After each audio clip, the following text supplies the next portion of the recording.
in love with you, pare. This guy is in love with you, pare. But you never think so. Mula ngayon, kailangan magpaalam ka na kay Tonet Star. Tama, Tony Boy, pwede. O, diba? Kerry, diba? Kerry. Tony Boy. Pero yung kuya Ramon ko, parati niya ako sinasamahan. Sorry, ah. Sorry. Bakit? Hindi nga ako, wala ako sila. Hindi ako bumangga. Alam mo, sobrang pagod mo siguro, nanaginip ka. Kung ano sinasabi mo. Ano sinasabi mo? Sino bumangga? Yung kotse. Anong kotse? Ayan na! Ayan! Okay ka lang? Ano hinahanap mo? Kilala niyo po ba si Tonya Estrella? Tonya Estrella. Opo. Ay naku, hindi ko kilala yun. Baka mali ang address. Hindi ko na.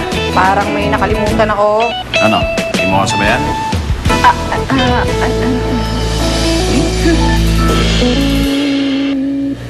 Ano ba? Pare naman eh. Nakakalalaki ka na eh. Pare naman eh, ha? Dapat hindi ka naman mabiro. Alam mo, tanggap ko na medyo nasa adjustment period ka pa sa pagkakalalaki mo. So okay lang yan. Sige, bibigyan mo lang kita ng privacy. Mauna ka na. Mabiro. Salamat, pare. Salamat, pare. Oo, pare. Kailangan ko yung privacy. Aha. Ay. Ay, Diyos ko. Diyos ko! Nakakaloka! Kuha yung pizza ni Kaloy. Opo, boss. Ay, baba na lang yung mga gamit. Boss. Baka pwede mong Mabalik? Babalik ka kagad? Eh, wala ka pa naman nagagawa. Nakita mo na ba si Tonya Estrella?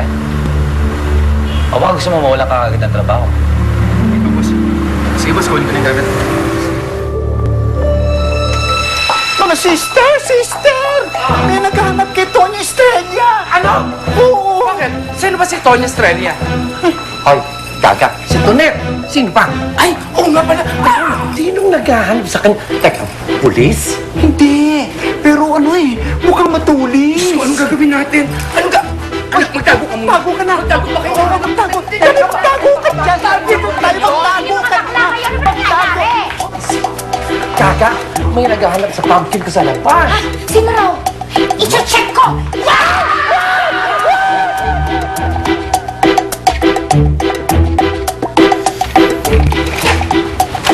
Ang OOA nyo, si Joel lang naman eh.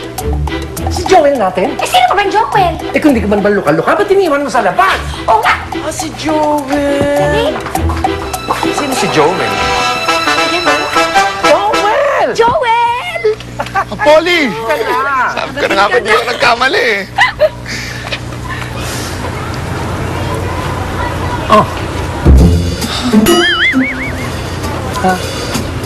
Kay Cesar? Ano? Ano? Ituloy mo, ano? Ayaw lumabas sa bibig mo. Talaga bang? Talagang bakla ako? Ha? Na ako'y isang girl lalo? Ano ba di mo masabi? Ganda ko, no?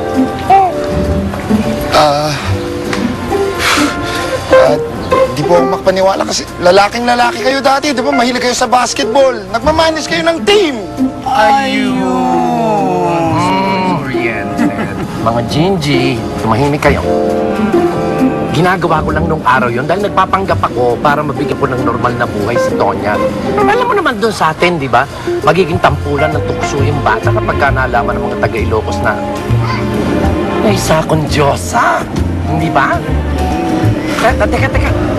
Mainit dito. Sa loob tayo mahuhulas ang fest namin. Halika. Halika. Joel, halika na. Ano ka ba? Hindi sila nangangalaga. Tao rin sila. Katulad natin. Halika na. Pasok ka. Guys, teka, tigil nyo na muna yung rehearsal nyo. Sandali Hi, lang. sir. Wait lang. Come on, gather around. Meron akong importanteng announcement para sa inyo.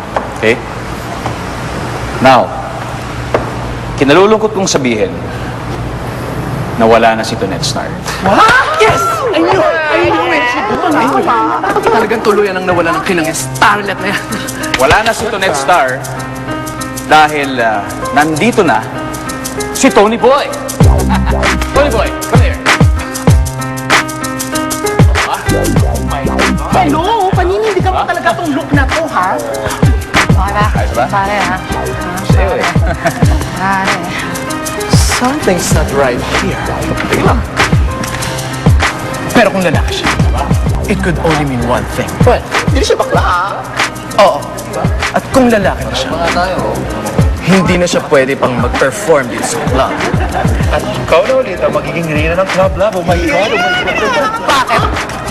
Kailan ba ako na-dethrone? Before. Dethrone? Ang pogi mo, Tony po. Matanong ko nga pala, totoo ba yung chinika sa akin nito si Polly na hinaras-haras ka raw ni Sunny Boy? Opo, Uncle. Nalaman ko po na nasa Maynila na si Sunny Boy kung kaya't nagmadali ako pumunta rito para sabihin kayo. Andito si Sunny Boy? Diyos ko naman, ano ba to? Andito si Sunny Boy? Malakas pa yung kutob ko na pumunta po siya rito para hanapin si Tonya. Eh, di ko naman kayang hayaan mag-isa rito si Tonya. Kailangan niya ng lalaki makapagtatanggol sa kanya. Mas lalo na ngayon, nalaman kong... Lalo na ngayong ano, nalaman mong isa akong binabae? Ha? Hoy! Akala mo hindi ko aking proteksyon ng pumpkin ko? Si Tonya. Excuse me, Joel. Kahit na ganito akong bading, kaya ko siyang bagin niya sa Sunny Boy na yan. Ay, ikaw naman gwapo. Saan mo naman balak tumira dito sa Maynila? Sabi po ni Polly may isa pang kwarto dito. Eh kasi, Mother Pepsi... Tumahimik ka. Mother ka dyan, di kita anak. Eh kasi nakakaawa naman po si Joel. Wala po siyang kamag-anak dito sa Maynila. Eh, no? Ano palagay mo sa Carlo ko? Refugee camp, rehabilitation center, kulungan ng mga pinaghahanap ng batas. Mars, baka naman pwedeng dito muna tumingin si Joel habang wala pa siyang nakikitang matitira. Pa. Ako, nakakapagtulong naman po ako sa mga gawain pambahay. Naku, ayun na. Masipag naman po ako. Promise. Hindi po ako magiging pabigat sa inyo. Promise? Promise. Ano pa ba magagawa ko, Angelo? Narinig mo yun, Joel? Naku, Mother Pepsi, thank you talaga. Malawa ulit pula. Marami akong kilalang lalaki na naging bakla. Pero ang bakla na magbalik sa pagkalalaki, parang Tita, hindi naman posibleng mangyari yun. well, are you happy with your decision? Oo naman, tingnan mo naman.